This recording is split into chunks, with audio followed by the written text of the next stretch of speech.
shoqërisë civile, studiues, artistë dhe gazetarë dhe nga Shqipëria dhe nga Kosova morën sot pjesë në një konferencë kombëtare të organizatës humanitare Caritas mbi korrupsionin dhe drejtësinë sociale. Ata thanë me shqetësim se korrupsioni dhe mosndëshkimi i tij janë tashmë një realitet normal në Tiranë dhe në Prishtinë. Ata kërkuan që në të dy vendet të kenë një qytetari aktive dhe gjykata më të vendosura kundër krimit dhe korrupsionit. Korrespondenti i Zërit Amerikës Iliriana Golli njofton nga Tirana.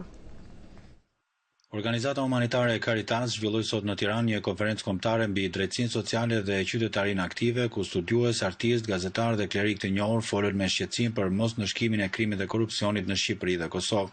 Ata thanë se kultura e mosndëshkimit po konsolidohet me shpejtësi në Tiranë dhe Prishtinë prej afro 15 vjetësh. Arkitekti dhe piktori i njohur Max Velo denoncoi shkeljet e rënda që janë kryer mbi urbanistikën e Shqipërisë, grabitjet e tokave dhe pronave, për të cilat thot ai nuk është dënuar askush nga gjykata, ndërkohë që njerëzit godasin njëri tjetrin me vetgjyqësi. Është zona perla e Tiranës dhe shpoqilbër.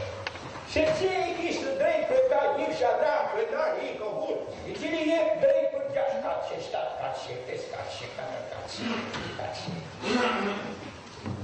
Dhe këta mirë arkitekt nuk kanë një plan urbanistik për servizm.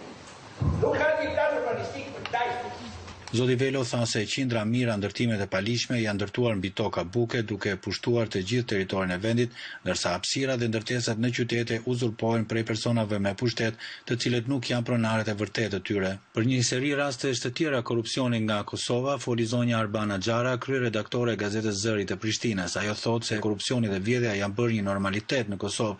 Normalitet është bërë sipas saj edhe mosndëshkimi i zyrtarëve abuzues, ndërkombëtar dhe vendor, që kanë këmbyer vendet në pushtet dhe në opozit, por kanë vepruar një lloj me pasuritë publike. Ka kalu normalitet korrupsion, normalitet hajmi, edhe kjo është e keqja, kur nuk ka ndëshkim. Për shembull, qysh nga pasurta deri me tash janë dhënë mbi 1 miliard euro vetëm për fushën energjetikës, dhe sot ne ende përballemi me problemin e energjisë.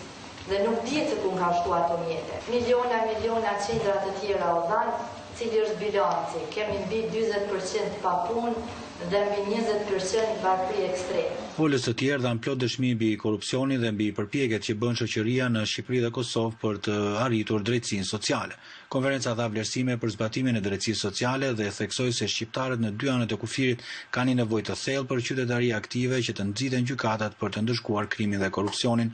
Për Zërin e Amerikës, Iliriana Golli, Tiranë.